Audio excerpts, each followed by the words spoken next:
नमस्कार, हांव सरितास गोवन रेसिपीन तुमकां सगळ्यांक माये मोगाचो येवकार। आज करता केळी रवा फ्राय। हांवें तन्नी केळी घेतल्या, ती बरी तासून ताज्यो अश्यो फोडी केल्या आणि उदकान हांवें धुवन घेतल्या।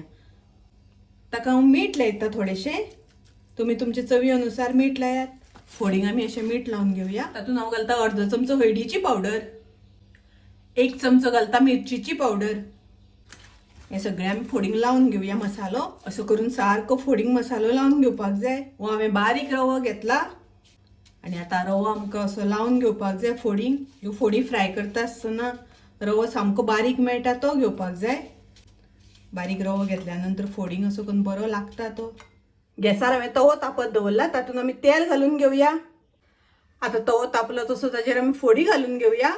गॅसाची फ्लेम हांवें मिडियम दवरल्या। आता ताजेर झाकण घालूया। आता आमकां फोडी परतून घेवपाक जाय। अशें करून परतून घेवन दोन्ही वाटल्यान आमकां बऱ्यो फ्राय करून घेवपाक जाय। आता पळयात फोडी आमच्यो बऱ्यो शिजल्या। आता हांव फोडी काढून घेता। पळयात एकदम बऱ्यो फ्राय जाल्या। केळ्याच्यो फोडी डाळी तोया बरोबर खावपाक खूब रुचीक लागता, बऱ्यो लागता। तर तुम्ही नक्की करात। माझी रेसिपी आवडली जाल्यार लाईक करा, शेअर करा, तसेच माझ्या चॅनलाक सबस्क्राईब करात। परत मिळूया अशीच एक रेसिपी घेऊन। तोपर्यंत मस्त खायात, स्वस्त राहात, देव बरे करू।